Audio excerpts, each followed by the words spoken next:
Welcome back to the 4 Degrees podcast, where we talk all things climate change. We're under the Climate Risk Club of the ACDI, which is short for African Climate Development Initiative. Mm-hmm. And I'm Precious. I'm Philipp. And I'm Yonela. Yeah, so today is just chilled. Quiz day. Yes, we're going to go quiz. We are going to ask each other questions. Last episode, we actually did talk a lot about so many things. Yeah, like a lot of like technicalities, terms, big words. Cope. Convention. The fun Yeah. into this. So today we're just going to do chilled. So we start with a quiz and then we actually get to know each other. Cool. A chilled climate change quiz. Oh my God. Because it's chilled. So Yonela, you have something for us. Yes, I have. Okay. What do we win? If I win, what do I get? Bragging rights. Mm-hmm. Bragging rights? Bragging rights. Okay. Yeah. I would want to. I can do that. A popsicle, maybe in the upcoming quizzes. Okay. In summer. But forget it in summer. Okay. You brag. Okay. Tell the lab that you won the quiz. I would definitely do it. Okay. So we're going to do 4 questions, but if we're going to do 4 questions, but if there's a tie, then we have to do the 5th one, which is a tiebreaker. Okay. Right. So kicking off, which is a simple question. Oh, the quiz that I have is from. Do we need a buzzer? Do we need a buzzer? No, I could do that. Or just. I've always wanted to be part of Pointless or something like that. Make a sound, maybe. Okay. I don't know. That would be the first person to make a sound answers the question. Okay. Let's go. So I found a quiz from EPA, which is a United States website. And the first question is, yes. Remember, the quiz has multiple choice question. Okay. So you have to wait until I finish. Okay. I was gonna go like so maybe the moment I hear that. There's either 4 or 5 options. Okay. So I'll signal, maybe being quiet. Yeah, cool. So first question is, which of the following kinds of data do scientists use to understand how the climate is changing?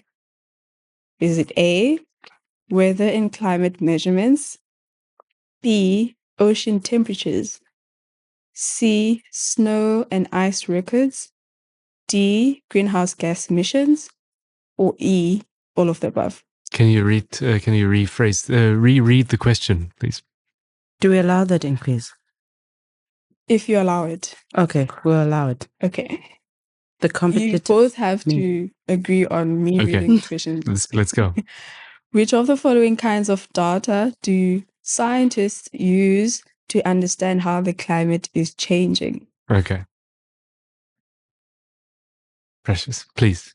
All of the above. I'd say the same. But to be fair, some answer like options didn't sound like descriptions of data. But you go. The correct answer is all of the above. Right. Question number 2. Maybe we should just not make it about timing, but like that. You guys see, I want to win. I didn't catch that. Yeah, so just like that both of us like just say our response. Okay. And then we'll see. Yeah. All right, just blurt it out. Okay. Which of the following are examples of climate change impacts? Okay. A, interesting. More frequent and intense heat waves. B, expanding ranges for plant and animal species. C, more frequent and intense extreme weather events such as storms, floods, and wildfires. D, rising sea levels and increased coastal flooding. Or E, all of the above. Shall we say it? 1, 2, 3. All of the above. So I would be So I think probably the correct response is that. I'm curious about the second one, which is extended ranges, right? Mm-hmm. I don't have the exact definition for climate impact right now. Explain but after. Okay, Choose great. an answer, and then I'll try it. Because I feel this is more like it's an opportunity for those species that extend their ranges. It's an impact for for the biodiversity in existing ecosystems that then will have to deal with migrating alien or even invasive species. My 2 cents, all of the above. Okay. The answer is all of the above. Okay. All right. So now it's time for us the climate change impact. That's the awkward high five. No, that's fine. Okay.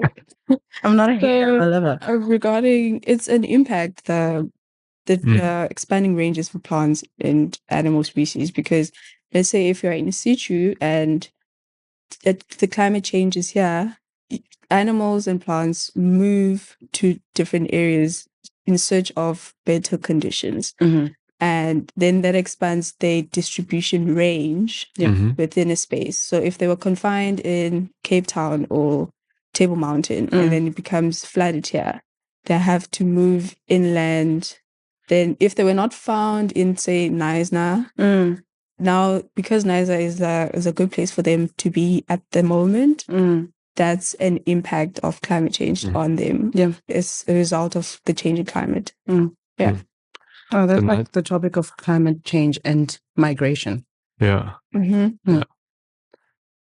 Okay. Yeah. Okay. I could. Yeah. I'm good. I think there's still we can differentiate because range extension doesn't necessarily mean that a certain habitat is not suitable anymore.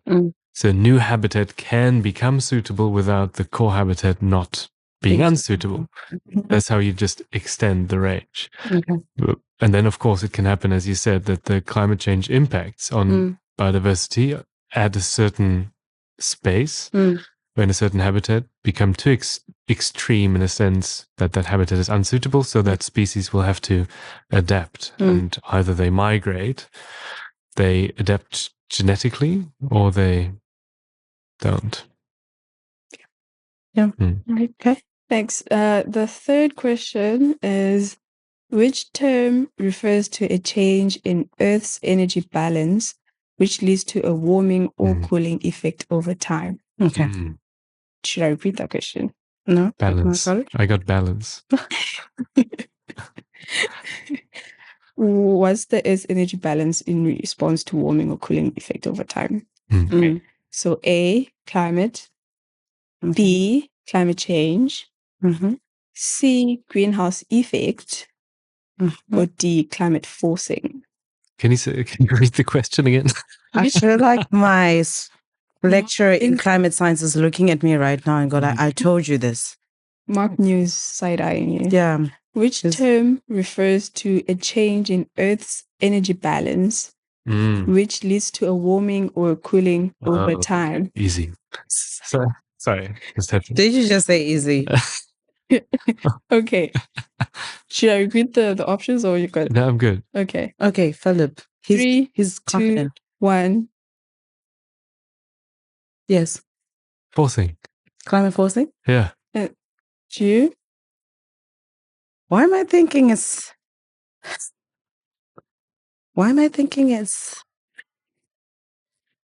climate change? Climate change. Okay. Maybe do you guys want to explain why? No. Okay. Because I don't know why I picked that. Because I'd say because forcing is we take into account radiation input into the Earth system, and input and output radiation usually from the sun, that will over time either, depending on how the system works, increase or decrease temperatures and therefore change climate. This is actually becoming very educational for me. Well, we don't know if it's correct. So the correct answer is climate forcing. Thank you. They have an explanation. Please. So they say, since energy cannot be created or destroyed, Yes. every system naturally maintains an energy balance. Mm-hmm. On Earth, this energy balance generally means that Earth receives energy from the sun, which is then reflected, absorbed, or re-emitted. Yeah. However, changes in human and natural processes can change some components of the Earth's energy balance. Mm-hmm. This is known as climate forcing because these changes force the climate to shift. Yeah. Since the Industrial Revolution, human activities have released significant amount of greenhouse gas emissions to the atmosphere. Since these gases absorb and trap energy, which could otherwise return to space, this has resulted in excess heat in the atmosphere, which is referred to as positive forcing. Yeah. Okay. You're saying yeah, as if you knew all of this. I actually did. I did. I just had forgotten. Can a girl forget? Yeah, just a girl. I'm just a girl and I have things to do. Okay. Possibly last question, Yeah. depending on how this goes. Okay. So when ocean absorbs additional carbon dioxide from the atmosphere, this increases the acidity of seawater in a process known as ocean acidification.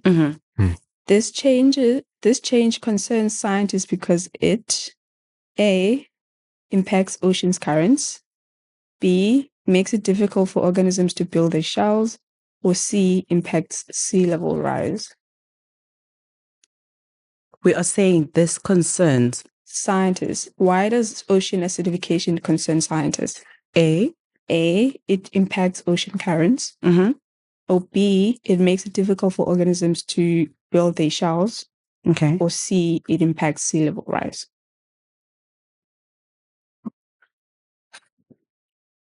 I want to say the sigh. 2, 1, flirt. Perfect. B. I think B. Why am I thinking all of the above? There's not all of them. Are you sure? Are you sure? Check your quiz again. I feel so. Which one are you gravitating towards more? I'm gravitating toward it being about. Where's the current pulling you toward? Stop. Okay, I'll say B. I'll say B because I'm thinking scientists are concerned about the organisms in the ocean. So acidification, because in my mind, I think I was thinking if it's too much, then obviously, and I was thinking climate change. B. It's actually B, yeah. But the way that Yonela just intervened sounds like it could also be A. I was thinking about that too, but I feel like currents are not mostly, but also impacted by like the salinity, and like pressure gradients within the ocean, right? But this doesn't, I don't know, it doesn't feel like it'd be impacted by the acidity of the water. Maybe it is. Okay, so we're both landing on B. Yeah. Why not C? Why not the sea level? Sea level rise? C. Because ocean acidification has nothing to do. It could have something to do. Because when it's, you know how we talk about when the water is more saline, it's more dense? It's less dense. So yeah. But this is acidity, not salt. Yeah, but it's like the chemical composition of it. Tell us the answer. At this point, I'm like, well, okay. Okay, no, never mind. Sorry, I'm not. Okay, the answer is B. Why did you do that to us? Because now why? Don't succumb to peer pressure.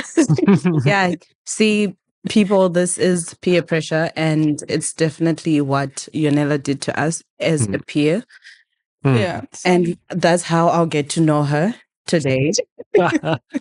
By trust your gut. Trust your gut. Exactly. So the winner of today's quizzes. Well, thank you. I appreciate it. This was. Remember him talking about we don't have to win. I don't have to win, but if there's the opportunity, if I win, I then mean, what must I do? okay, guys, fair point. Yeah. Thank you, Yonela, for the quiz. It was Thank you. interesting and provocative. Was it Because thought provoking? thought provoking. Because now I'm thinking, oh, What have I been reading enough? Was there actually an explanation on B? Like Okay. what actually, how does acidity impact like the building of, I guess, is it chalk structures? bleaching, I'm assuming it's related to. So because it's more acidic, organisms can't live in an acidic environment. Because they can't, then it hinders them being able to produce their shells. Yeah, but I'm going to read. Yeah. But then, great. Corals don't have shells, though. Right? But it concerns their structures, right? Yeah. It's probably about the chemical composition of those structures. Of the structure. Probably. I don't know. What do I know? Okay. Atmospheric carbon dioxide concentrations are increasing primarily due to human activities such as burning fossil fuels and deforestation. In turn, oceans absorb some of this carbon dioxide. When this happens, the carbon dioxide reacts with seawater to form carbonic acid and ultimately lower the pH of the oceans. Higher concentrations of carbon dioxide makes the ocean more acidic. This makes it more difficult for corals, some types of plankton, and other creatures to produce a mineral called calcium carbonate, which is the main ingredient in their hard skeletons or shells. Thus, the declining pH can make it more difficult for these animals to thrive, threatening ocean biodiversity and production. I thank you. Yeah, chemistry. Chemistry 101. Yeah. My chemistry lecturer, if you're watching, I'm sorry, because we actually did talk about this, about how a low pH is bad for calcium carbonate. But we're talking about it in the context of acid rain and limestone in Zim. Talking about Zim is where I come from, Zimbabwe. We are going to get to know each other in the context of climate change from our country's perspective. So we are the three of us with the fourth degree that is not here. We're from different countries and we have basically different outlooks and different experiences with climate change, with anthropogenic climate change. And I'm going to start off with asking Philip, what would you say in your context of Germany is like climate change? What have you experienced in that context? Yeah, thanks. So yes, I'm German. That's why. I also we haven't Guten Tag. I'm sorry. Wie geht's? We haven't talked about that, but I can also bring a different angle to this whole conversation because I have much more anecdotal evidence from the 90s. I was going there. We're going there actually because you brought up something that we just before the episode we wanted to think of like 3 different like climate change impacts that we can that we have experienced over the past years, and you mentioned acid precipitation, acid rain or acidic rain. I guess mostly like sulfuric compositions in that rain.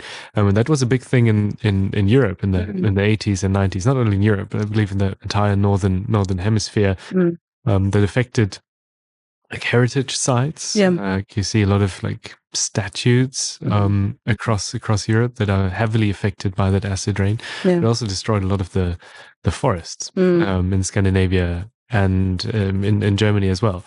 And now we're seeing, after a recovery of the German forest, there's this whole, it's like culturally very important, but also disputed what the German forest means for Germany. And due to, after a recovery in the 2000s, 2010s, now a lot of German forests are under severe stress, heat stress, because heat will, or like higher temperatures, will over time reduce the resilience of, or like will increase, I guess, for lack of a better word, the stress of the individual trees. Yeah. And decrease their resilience to fight off pests, such as bugs that nest under the bark and eventually kill those trees. And because their natural protection now is decreased, it's much easier for those pests to actually thrive and proliferate. So large swaths of forests are currently just dying off, and specifically coniferous forests, and it's happening at a scale that is unprecedented, and it's very difficult to halt and to conserve. So one of the options that conservationists and botanists, I guess, are thinking about is again moving away from like monocultures, even though some of the forests are old growth coniferous forests that rely very much on the same species, but just like breaking up the composition of species, and also plant species, plant species that are more resilient to higher temperatures. Just like an adaptation measure. Exactly. So it's like they got like a double, like you're busy recovering from acid rain. Double before whammy. you know it, a heat wave. Yeah. Okay. Oh, thank you. Yeah. I did. And it's not only a heat wave, but as we know, it's been like we've been chasing, or like years after years, record temperatures have been chasing like themselves. You know what I mean. It's been like you have like record years one after another, and also precipitation levels have decreased. In Germany. So it's dry and it's hot, and it's just recipe for catastrophe. Yeah. Okay. So this is Germany. This is us. This is from his experience. And Yonela, you might have a different one, or is it the same? Are you guys dealing with like forests just dying? Not that I've heard of. Sorry. The main things we've experienced here in South Africa is regarding precipitation, drought years being very intense. In 2015, 16, 17, there was a drought here in South Africa, which impacted a lot of like places, with the Cape Town having a day zero. But I was not in Cape Town at the time. I was in the Eastern Cape, and what I remember is livestock dying because there's no water.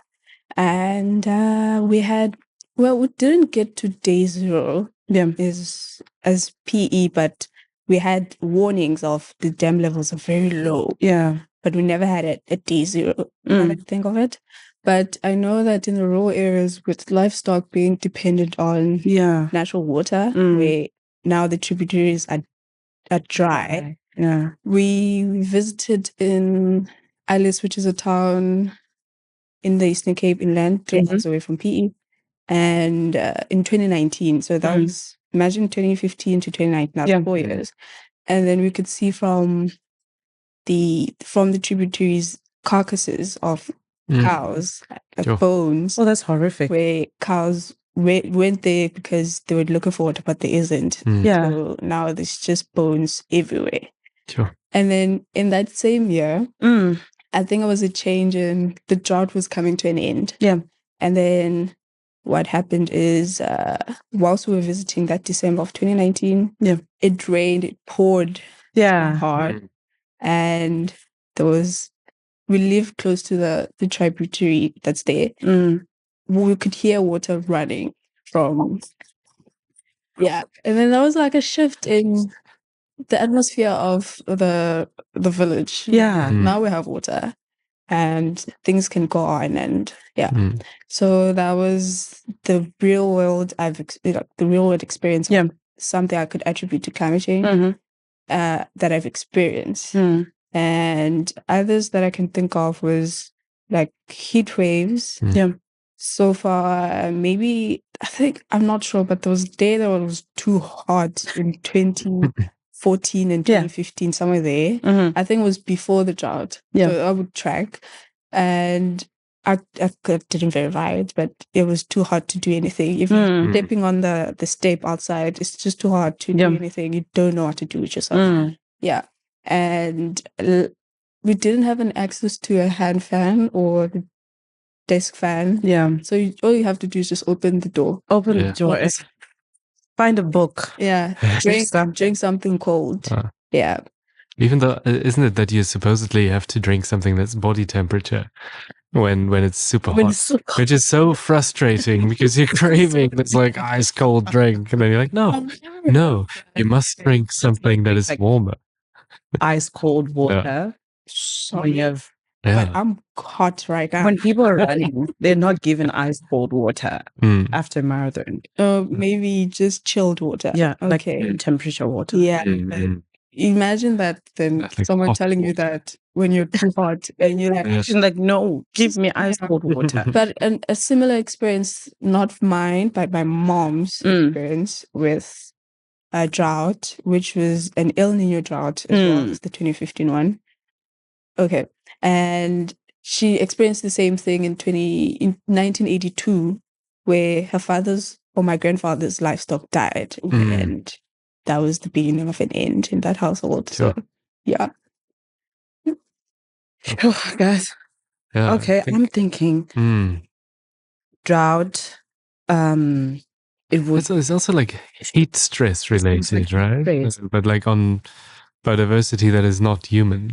But I mean, your recollection is also affecting livestock, and yourself. Even. And we don't know what was the impact on actual wildlife. Yeah. The thing is, we don't. We also need to always keep in mind that there's like attribution, meaning that can we actually, are those events climate change caused? Yeah. I'll talk of Zimbabwe. You'll have and you'll have like a whole attribution. Yeah, it has an attribution coming up, right? In the next session, one of the next sessions. One of the next section, we're going to talk about climate attribution, where we get to pick the part that climate change, human caused climate change, played in an event or. Yeah, because you could say like they've always been like hot days, right? Yeah. That's what a lot of people say. There's always like I remember when I was a child, it was like so hot. It's El Nino. How do you? Yeah, or like they've always been like thunderstorms and it's been like raining a lot. So how do we know when actually like this extreme event is climate change related? When is it not? When is it like regular? That is climate attribution. That's what you get, guys, on it. And in Zimbabwe, we've talked about droughts. The one that I had in my mind coming to today was the cyclone Idai, which is funny that you guys in 2019 you were experiencing a drought, and in 2019 in March, Mozambique, Malawi, and Zimbabwe got hit by a cyclone. It started as a storm. What's a cyclone? A cyclone is like a bigger storm. Tropical storm. A tropical cyclone. So this cyclone started as a category 3, they would say. So they are categorized. It started as a category 3, and in one night it shifted quickly to a category 4. So there wasn't enough time for people to actually just go like quickly. It's now category 4. We need disaster management. There's this, that. And over 2 million people were displaced. And there was a lot of damage to infrastructure, to clinics, to households, to people. In Zimbabwe, about 600 people died. And I had a friend who was staying in Chimanimani at that time, and she actually did lose a loved one from it. So many people went missing. So many people died. Some people got injured. Some had to go to this. But because of this surge, this cyclone, which was made worse by climate change. So it's one of those things that we can talk about and then think about how different it is in the context of each other's countries. You would experience a storm. I was in Harare that time. I only remember that we received a lot of rain in Harare, but it was a lot of rain in Harare, but can you imagine how much a lot it was in Chimanimani, where everything was washed away and they had to displace and then go to higher ground and then, get to do this. So this was interesting to hear a lot about the context of climate change impacts differently and how we've experienced it. And that's mainly what we wanted to do in this episode. So really great knowing about the German forests and really didn't know about that. right. And really, it was really great also to know about how, you see a drought, you see the impacts, and then you see the water coming back, like the rain starting again. And then because it's too dry, the water it's too dry, there's too much rain. There's not enough time for it to just sink, and then you just in the house and just going it's just a lot. It's traumatic, and it gets to climate change and health, climate change and mental health, climate change and agriculture and all the things, and how you're talking about monoculture and culture as well. Yeah, right? That's again coming back to like heritage. It's like only like the peak, but like how does climate change affect culture? The way we live in a community, you live as a society. Like what happens when, and then that in my context now, the forest is gone. Like it clearly is less of a culture of cultural importance now. But like what happens if the river runs dry? That like your community has lived around for centuries. Like, so it's a lot of impacts that like only really come out when you think about it longer. So thank you guys for sharing this on the podcast. We will definitely dive deep into the many impacts, the risks, the attribution. How do we find out that this is climate change and this is human caused, stuff like that. And we looking forward to more episodes of getting to know each other. We will get maybe to a point where we ask you guys what questions you have about climate change, and we get to talk about that. But thank you so much for tuning in. We'll see you again next week. And I'm looking forward to the next quiz. Just putting it out there. Right? Okay, he wants to win again, but see you next week. Cheers.